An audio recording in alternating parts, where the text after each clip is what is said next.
नमस्ते मध्य प्रदेश, मैं दिव्यांश शर्मा। 2023 में किसे मिलेगा जनादेश? नेताओं के पास आपके लिए क्या है विशेष? हर मुद्दा बेबाकी के साथ हम इस मंच के सामने रख रहे हैं। जनता के सवाल परख रहे हैं, किसके पास आंकड़े हैं। वादों और दावों का शोर भी है, घोषणाओं का जिक्र भी है, लेकिन इस द्वंद्व में कौन सी बात जनता के पास सही तरीके से पहुंच पा रही है? जी मंच के जरिए आज हम मेहमानों को मौका दे रहे हैं। बीजेपी और कांग्रेस कई दावे कर रही है, चुनावी मैदान में उतरकर जनता के सामने उन्हें लुभाने के लिए लगातार प्रयासरत भी है। लेकिन बड़ा सवाल यही है, जनता को सबसे ज्यादा किस पर भरोसा है? और इसी कड़ी में मैं अगले दो मेहमानों को मंच पर बुलाने जा रहा हूं। देखते हैं उनके पास अपने अपने क्षेत्र के लिहाज से, प्रदेश के लिहाज से क्या बात जनता के लिए है। मैं बुलाना चाहूंगा भोपाल मध्य से कांग्रेस के विधायक आरिफ मसूद जी को। कितना विकास उन्होंने अपने क्षेत्र में किया है, अपनी बेबाक राय के लिए राष्ट्रीय मुद्दों पर वो जाने जाते हैं। मैं बुलाना चाहूंगा आशीष अग्रवाल जी को। आप बीजेपी के मीडिया प्रदेश प्रभारी हैं और सिर्फ ग्वालियर चंबल तक ही नहीं बल्कि अब भोपाल में बैठकर हर मुद्दे पर बारीकी से पैनी नजर रखते हैं और बीजेपी की बात जनता तक पहुंचाने की कोशिश करते हैं। और साफ तौर से एक बार फिर से मुद्दों को लेकर टक्कर होगी। जनता से मैं लगातार अपील करता हूं, जो भी नेता कह रहे हैं सोचिए समझिए वो क्या कह रहे हैं, आपकी काम की बात कितनी कर रहे हैं, क्योंकि वादों और दावों के शोर के बीच कहीं आंकड़े पीछे छूट तो नहीं गए हैं। दो मेहमानों से सवाल पूछेंगी जी न्यूज की वरिष्ठ एंकर शोभना यादव, उनसे बात करेंगे। लेकिन उससे पहले प्रेरणा और कीर्ति, मैं एक बार उन्हें फिर से मंच पर बुला चुका हूं, उनसे यह मैं कहना चाहूंगा कि दोनों मेहमानों से सवाल भी करिए और पूछिए मध्य प्रदेश में कितना विकास हुआ है या फिर बात सिर्फ वादों और दावों तक ही सीमित है। बहुत शुक्रिया दिव्यांश। तो हमारे दोनों खास मेहमान हमारे सामने हैं और कड़ी टक्कर है इस बार मध्य प्रदेश में। भारतीय जनता पार्टी से आशीष जी हमारे साथ और आरिफ जी कांग्रेस पार्टी से अपना पक्ष रखेंगे। आरिफ जी, सवाल मेरा पहला आपसे है, दूसरी बार पार्टी ने आपको मौका दिया है और कितने विश्वास के साथ दम भर रहे हैं कि इस बार भी भोपाल मध्य में फतेह हासिल करेंगे? निश्चित रूप से दम नहीं भर रहा, जनता का भरोसे पे काम कर रहा हूँ और पार्टी का भी धन्यवाद जो विश्वास किया। और मैंने एक स्लोगन दिया था कि नेता नहीं बेटा, तो लोगों ने बेटा चुना था और वो मैंने करते हुए पूरा किया। उसी दम पर ये कह रहा हूँ कि चुनाव जीतूंगा।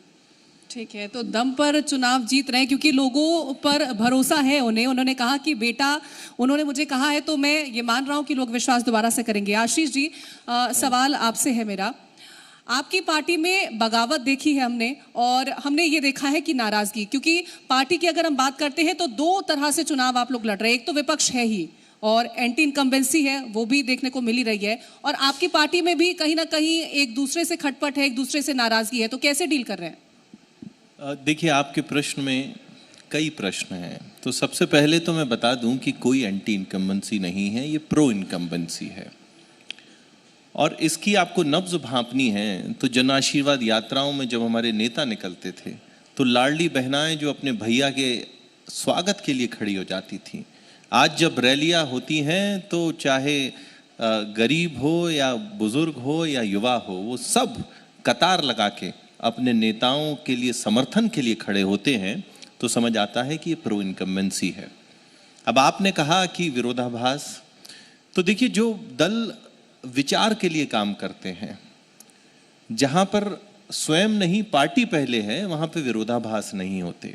असल विरोधाभास तो कांग्रेस में दिखता है, जब स्वयं दिग्विजय सिंह और उनके पुत्र के कपड़े फाड़ने के लिए कमलनाथ खुले में कहते हैं कि जाओ इनके कपड़े फाड़ो, और इनका वचन पत्र जब आता है तो वचन पत्र तो बाद में पहले कपड़ा फाड़ युद्ध में बदल जाता है। तो ये जो दो फाड़ कांग्रेस है वो कपड़ा फाड़ हो गई है और अब उसके चित्र चित्र हो चले बयान आते हैं जो कि कांग्रेस पार्टी बार बार पहले मैं एक बात, आशीष बोल लिए, मैं एक बात कह, जन आशीर्वाद तो आपका जी ही दिखा देगा। जो जन आशीर्वाद यात्रा निकली थी तो उस वक्त के वीडियो विजुअल आ जाएंगे।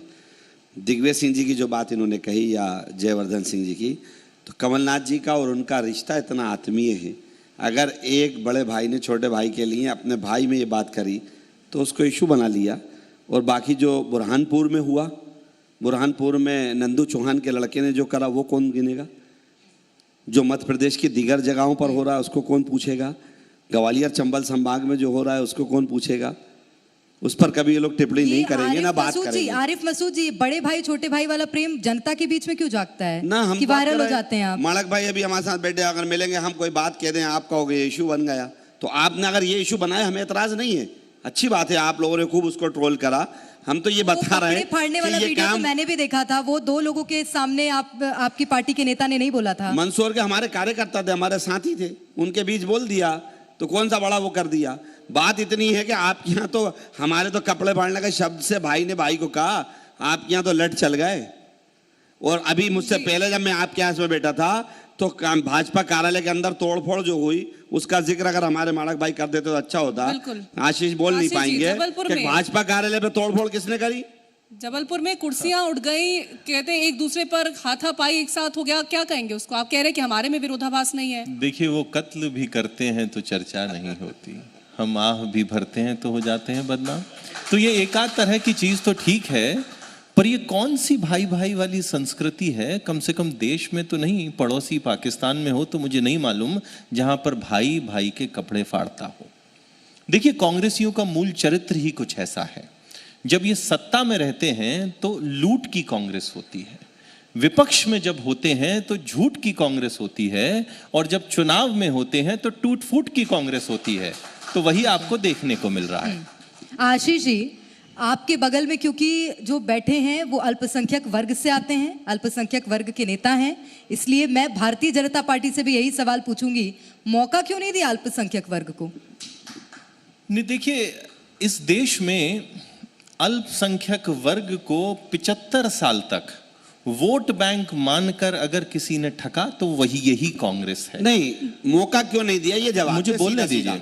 देखिए, सीधा जवाब तो हाँ या ना। आरिफ जी, मौका दिया हो तो बोलो, नहीं दिया तो मौका करो। आरिफ जी, बहुत सारे सीधे जवाब अभी मैं लूंगा, इसलिए आप अपने क्रम पे बोलिए। क्रम पे बोलूंगा, लेकिन आप बात गलत करो तो थोड़ी सुनूंगा। आप अपने क्रम पे बोलिए, अभी बहुत सारे सीधे जवाब मुझे आपसे करने हैं। तो 75 साल तक इस देश के अल्पसंख्यकों को टायर जोड़ने वाला, पेट्रोल पंप की दुकानों पे काम करने वाला छोड़ दिया गया, ये कांग्रेस की देन है। भारतीय जनता पार्टी की जब से मोदी सरकार आई तो सबका साथ, सबका विकास और सबका विश्वास लेके जो काम किया, क्यों लेके नहीं आए? फिर साथ लेकर के आते हैं, सुनिए ना मेरी बात। अरे सुनिए ना, देखिए, साथ तो तब होता है जब एक अल्पसंख्यक भाई जिसके सर पर छत नहीं थी उसे प्रधानमंत्री आवास योजना से छत मिलती है। ये उसके शौचालय के हिसाब से दिया था। एक मिनट आशीष जी, मेरा सीधा सा सवाल था सर, मौके क्यों नहीं दिए भारतीय जनता पार्टी ने अल्पसंख्यक वर्ग को? इस सीधे से सवाल का सीधा सा जवाब होना चाहिए। सबसे पहले तो एक ये तय करें इस डिबेट की कर्टसी क्या होगी। अगर मेरे सवाल पर अगर आरिफ जी बोलेंगे तो इनके हर उत्तर पर मैं बोलूंगा और उसकी जिम्मेदारी आपकी होगी। एक बात। अब उसके बाद मैं एक चीज पूछूं। मैं आपका भाषण सुनने नहीं आया। आरिफ जी, नहीं, मैं बात ये गलत है। आरिफ जी, आप देखिए, अल्पसंख्यक को पकड़ आरिफ जी, दिया। ऐसा नहीं चलेगा। आरिफ जी, चर्चा को सार्थक रहने दीजिए। सर, चर्चा को सार्थक रहने दीजिए। नहीं सर, उसका काउंटर आप करिएगा ना, काउंटर आप करिएगा। किसान योजना में उनको इलाज नहीं मिला? बताओ, उज्ज्वला योजना में डब नहीं मिला? लाडली बहन योजना में भेदभाव करा? लाडली बहन योजना को नहीं मिला? पूरे पुराने भोपाल के फॉर्म रिजेक्ट करें आपने लाडली बहन योजना में। क्या मेरा माइक बंद है क्या? तो मुझे तो ये बताएं, क्या उज्ज्वला योजना में गैस सिलेंडर नहीं मिला? क्या लाडली बहना में उसको प्रतिमा 1250 नहीं मिलते? आपने सब क्या उसको घर नहीं मिला? क्या उसको सीधा सवाल पूछा आपने, उनको ये मौका क्यों नहीं दिया कि वो लड़ सके चुनाव? और यही मैं आपको बताना चाहता हूं कि इस देश में जो अल्पसंख्यक वर्ग को सही में मौका मिलना था, उनको विकास की मुख्य धारा से जोड़ना था, वो अगर किसी ने किया तो मोदी सरकार ने किया, भारतीय जनता पार्टी की शिवराज सरकार ने किया। इन्होंने तो सिर्फ उनको वोट बैंक मान के छला। अब जहां तक बात आती है कि आपने किसको कितना टिकट दिया, देखिए, भारतीय जनता पार्टी में हम विनेबिलिटी के आधार पर टिकट देते हैं। जब हमें जिस सीट पर लगेगा कि विनेबिलिटी किसी भी हमारे व्यक्ति की है उसको पहले भी दिया जाएगा। आज ऐसा नहीं है, हमारे यहाँ एक डेडिकेटेड मोर्चा है जहां पर इसी वर्ग को प्रतिनिधित्व दिया जाता है। हमारे यहाँ विभिन्न पदाधिकारी हैं जिनको हमने आगे बढ़ाया है। तो सिर्फ किसी एक चुनाव में टिकट का विषय नहीं है, पर उनके लिए, विकास के लिए जो काम भारतीय जनता पार्टी ने किए वो 75 साल में कांग्रेसियों ने नहीं किए और सिर्फ उस वर्ग को छला। ठीक है, अब मैं बोलूं, सबका साथ सबका विकास। आप सीधा, मेरा विधानसभा में क्वेश्चन था, सीधा मुझे जवाब दीजिए। सीधा नहीं, आपको मैं टीचर थोड़ी ला दूंगा। लाडली बहना में, सबका साथ सबका विकास। लाडली बहना में पैसा मिला या नहीं आशीष मिला? जी, आप बदला ले रहे हैं क्या? जब मेरे क्रम, एक मिनट आशीष जी, एक मिनट। सर किसी का माइक नहीं बंद है, सर के माइक ऑन है। नहीं सर, आप माइक ऑन है, आप बात करिए। नहीं, मैं सिर्फ, आप बात करिए, मैं सिर्फ आप उदाहरण माइक पे दे बात रहा करिए, था। माइक ऑन है, माइक किसी का बंद नहीं है। सबका साथ सबके विकास की बात करी, अल्पसंख्यक की बात करी, इन्होंने कभी नहीं दिया। प्रतिनिधि दिया, क्या प्रतिनिधि देंगे? वक्फ बोर्ड इनने बनाया, वक्फ बोर्ड ऐसा बनाया कि सब जान रहे हैं, हाई कोर्ट की धज्जियां उड़ा दी नियम कायदे की, ऐसा वक्फ बोर्ड बना। विधानसभा में मैंने कहा मदरसा बोर्ड का पैसा आज 8 साल से इन्होंने नहीं दिया। सबका साथ सबका विकास यही है। मैंने देखा था मोदी जी को, एक हाथ में कुरान था और एक हाथ में कंप्यूटर था, इस्लामिक सेंटर के एक प्रोग्राम में उनका, और वीडियो पे उन्होंने कहा था सबका साथ सबका विकास। मैं चाहता हूं हिंदुस्तान के अल्पसंख्यकों के हाथ में कुरान हो और एक हाथ में कंप्यूटर। 8 साल से आपने कंप्यूटरों के लिए पैसा नहीं दिया, आपने मदरसा बोर्ड को पैसा नहीं दिया, बच्चों की ग्रांट जो आना थी आज 8 साल से नहीं आई। विधानसभा में मैंने सवाल का जवाब मांगा, जवाब नहीं दिया, घुमा फिरा के दिया। फिर ये कहते हैं केंद्र ने पैसा नहीं दिया। इनका जवाब है मेरे पास, इन्होंने कहा विधानसभा में कि केंद्र ने पैसा नहीं दिया इसलिए राशि नहीं बांट सके। तो ये भेदभाव नहीं है तो क्या है? आपने ना राजनीतिक प्रतिनिधित्व दिया, ना आपने विकास में दिया। और जो बात आप उजला की कर रहे हो, जो बात आप जेएनआरयू की कर रहा हो, जो मकानों की कर रहा हो, प्रधानमंत्री आवास योजना, वो किसी वर्ग के लिए नहीं है, वो हिंदुस्तान के प्रत्येक नागरिक की जो श्रेणी में आता है, किसी एक के लिए नहीं होता। ठीक है आशीष जी, मेरा एक सवाल है। देखिए, मेरी एक छोटी सी प्रतिक्रिया, हमने जो दिया वो आजादी के 75 साल में कांग्रेस नहीं दे पाई। हमने अल्पसंख्यक समाज की बहनों से वो 3 तलाक का दंश हमने छीना। ठीक है, ठीक। विकास की बात नहीं करेंगे, विकास यही मुद्दों की बात करेंगे। विकास अगर नहीं करेंगे, नौकरी दी नहीं, अच्छा आप मुझे पैसा दिया नहीं। आप मुझे बताइए कि विकास की बात मत करो, इस पर बात करो। 3 तलाक पे आरिफ मसूद क्या सोचते हैं मुझे बताइए। मैं जो सोचता बोल चुका। 3 तलाक पे आरिफ जवाब दो पहले। अभी भी नौजवानों की नौकरी खा गए, पहले उसका बताओ। जो घोटाला घोटाला वो बताओ, जो बुलडोजर चले वो बताओ। इधर उधर भागने की जरूरत नहीं है, बात मुद्दे की करो, स्पष्ट करें, बात मुद्दे की करो, इधर उधर मत भागो। हम बात मुद्दे की करें। आशीष जी, मध्य प्रदेश में घोटाले इतने हैं और कांग्रेस हर घोटाले को लेकर के जनता के बीच गई है और ये साबित कर रही है कि जो अभी बीजेपी की सरकार है वो घोटालों से भरी हुई है और तमाम ऐसे मामले सामने आए हैं। जिस तरह से अभी हमने जिक्र किया है, चाहे वो परीक्षाओं को लेकर के हो, पटवारी भर्ती परीक्षा हो, मेडिकल स्टूडेंट्स के लिए इतने सारे घोटाले हो रहे हैं, 3 साल से एक ही क्लास में पढ़ाई कर रहे हैं, तो फिर कैसे जनता के बीच जा रहे हैं, कैसे भरोसा दिला रहे हैं? देखिए, एक तो सरकार लोकतंत्र में घोटालों से नहीं, जनता के वोटों से बनती है। जनता ने तो वोट कांग्रेस को दिया। जिन्होंने वोटों में भी घोटाला किया वो आज 400 से 40 के सफर पर हैं और जो 1980 से प्रारंभ हुए वो भारत के अधिकतम भूभाग पे पहले फैले हुए हैं। सबसे पहले तो कौन सही या कौन गलत, ये लोकतंत्र में जनता तय करती है, राहुल गांधी के घर से निकले हुए लोग तय नहीं करते हैं। 2020 में एक क्षण ऐसा आया लोकतंत्र में, एक सवाल मुझे एक सवाल आपको रोकना पड़ेगा। विश्वास किसको घोटाले हुए, 2018 में लोकतंत्र में जवाब अरे आप रुकिए ना, मैं वही तो आपको बता रहा हूँ। मैं बोल रहा हूँ 18 में हमें दिया था। मैं वही आपको बता रहा हूँ कि 2020 से जितने भी उपचुनाव हुए हैं वो भारतीय जनता पार्टी ने अधिकतर जीते हैं।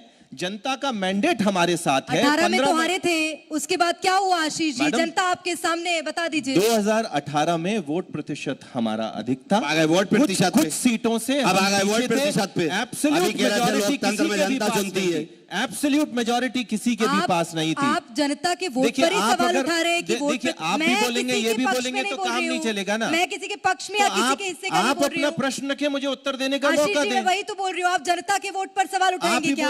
आप जनता के वोट पर सवाल उठाएंगे क्या? जनता के वोट पे सवाल नहीं उठा रहा। 2020 को जब इनकी वादा खिलाफी के कारण इनके साथी छोड़कर गए, उसके बाद जनता का मैंडेट हमने लिया ना। 28 उपचुनावों में 21 सीटें हमें मिली। उसके बाद आप जितने भी उपचुनाव उठाएं तो भारतीय जनता पार्टी के पक्ष में तो अगर जो वोट सड़कों पर मिलता है, घूम रहे तो हैं ये पटवारी समझ में भर्ती आता है परीक्षा कि मध्य में प्रदेश जो की जनता उनके चाहती साथ है किया कि गया, हम वो राज्य कौन करें। है? जो पटवारी भर्ती परीक्षा की घोटाले की बात करते हैं वो कौन है? जो नर्सिंग के छात्र हैं वो कौन है? वो जनता नहीं है, फिर वो कौन है? देखिए दो बातें हैं। सबसे पहले तो जो आंदोलनरत होते हैं वो अपनी सरकार के सामने आंदोलन करते हैं, क्योंकि व्यक्ति वही शीश नवाता है जहां पर मालूम है उसको और फिर आशीर्वाद लाठी डंडे मिलेगा। बरसाते हैं। एक बात, जनता की हर बात को अगर मानने वाली कोई सरकार है तो वो भारतीय जनता पार्टी की नहीं, सरकार है, दिव्यांगों तक क्योंकि पलट चला। 1998 में दिव्यांगों इनकी को, सरकार पटवारी तो और वो थी- दिव्यांगों को बोलने नहीं इनकी दीजिए ना, सरकार आशीष तो जी। वो थी जो मुल्तई में गोली से मरवा देती थी जो लोग आंदोलन करते थे।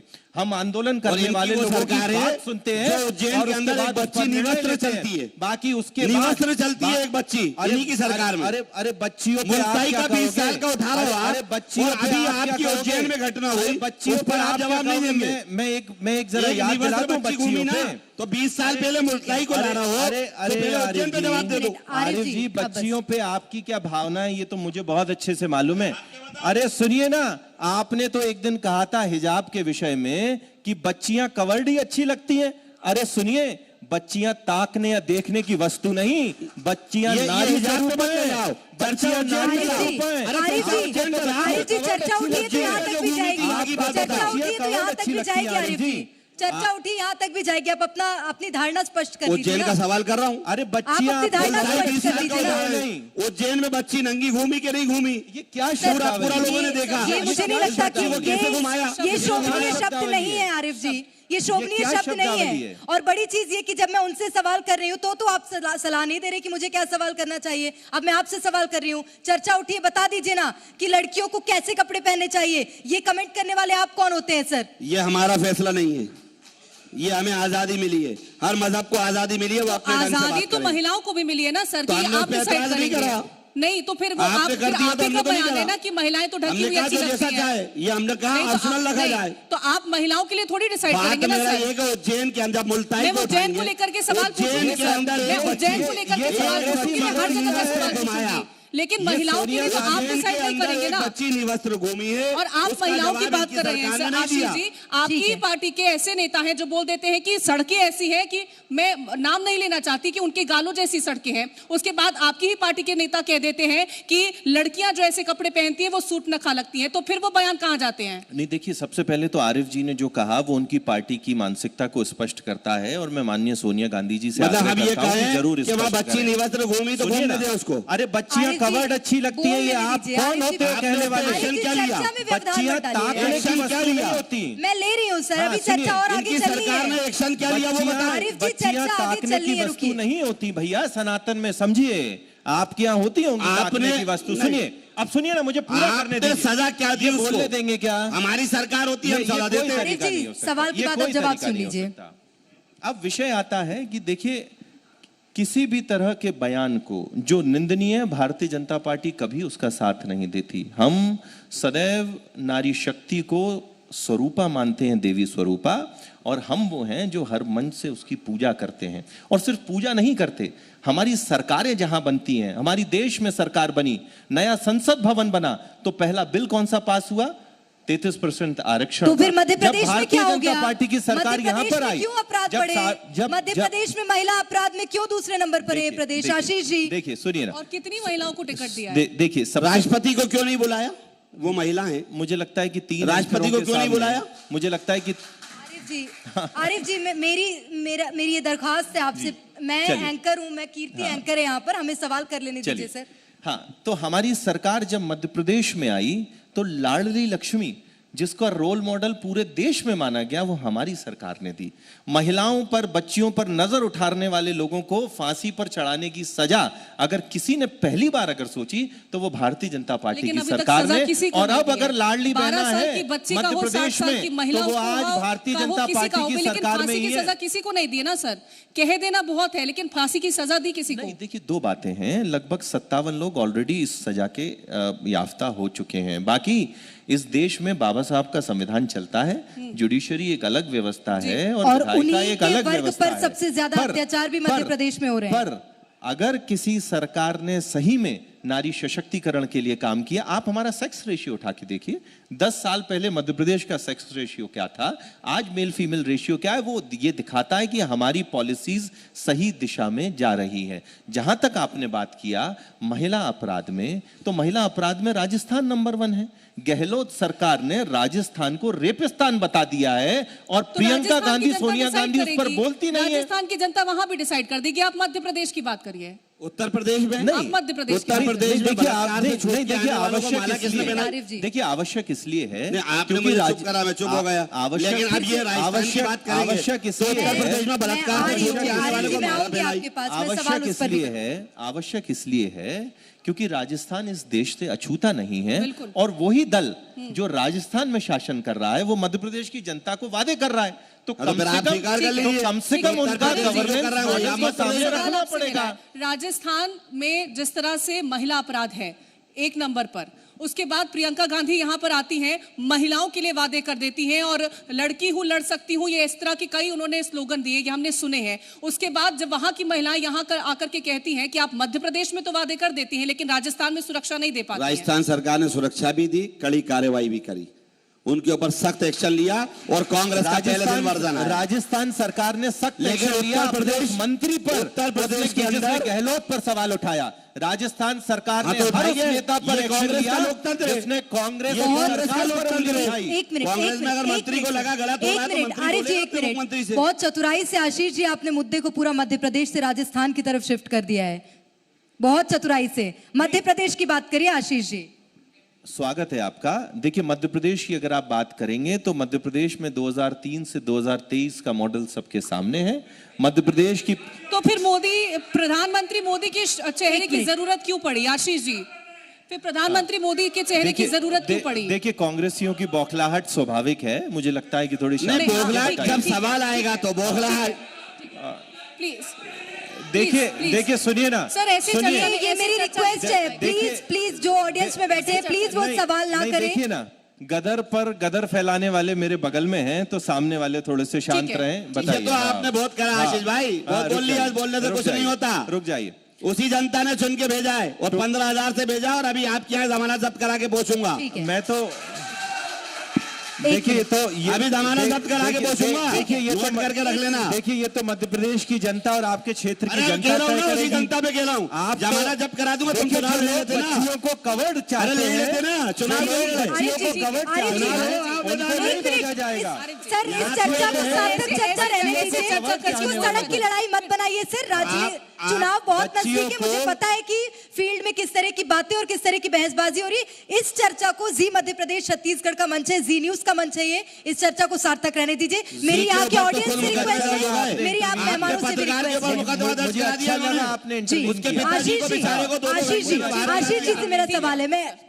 यहाँ तो आरिफ सवाल मसूद जी, करना ही गुनाह आरिफ है। मसूद जी, मैं आऊंगी आपके पास। आरिफ जी, मैंने बहुत रिक्वेस्ट कर लिया आपसे कि आप प्लीज थोड़ी देर सर, थोड़ी देर पेशेंस रख लीजिए। थोड़ा सा courtesy आशीष और जी, संयम आशीष जी, सिखाकर मुझे महिला लगता है अपराध पर तो panelist मुझे को लाना जवाब नहीं मिला कि मध्य प्रदेश सरकार किस तरह के सार्थक काम कर रही है, लेकिन एक बात और बता दीजिए, मध्य प्रदेश में आदिवासी अत्याचार बहुत बढ़ रहे हैं, उसको लेकर भारतीय जनता पार्टी क्या काम कर रही है?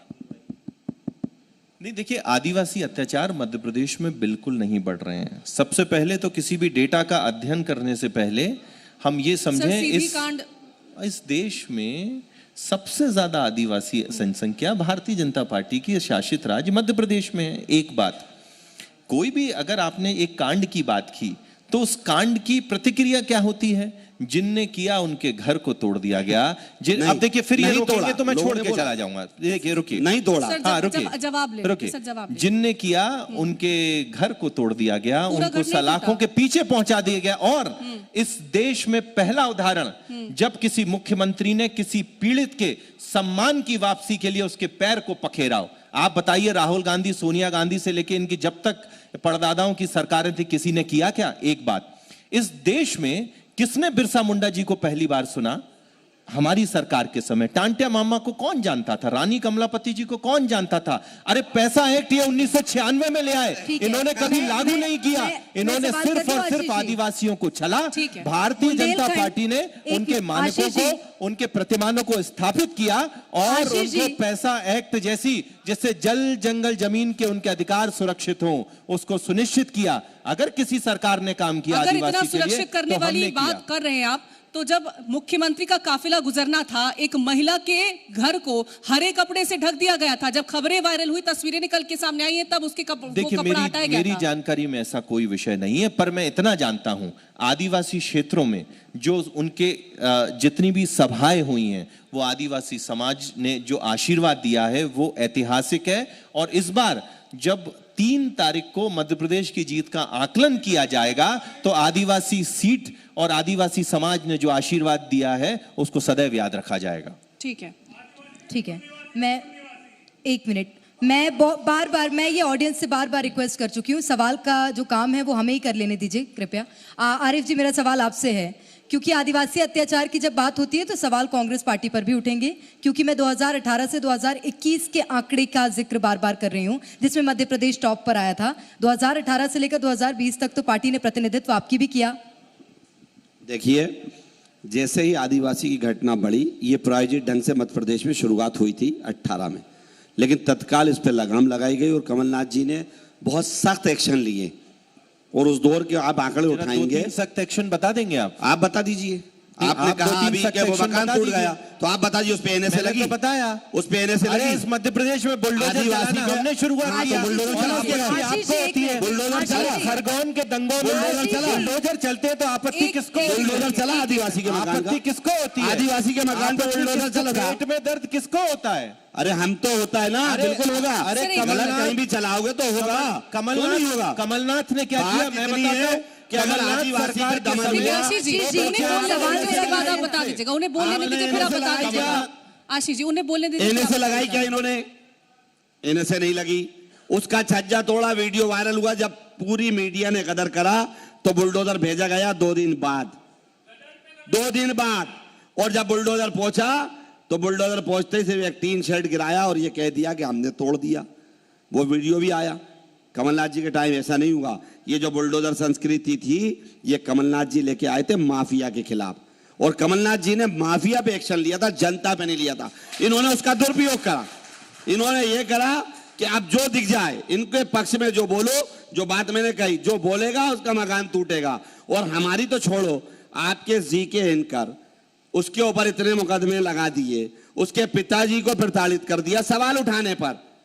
तो यहाँ तो लोकतंत्र और प्रजातंत्र की बात करने वाले आज की तारीख में तो मीडिया सेंटर भी यहाँ पे सुरक्षित नहीं है।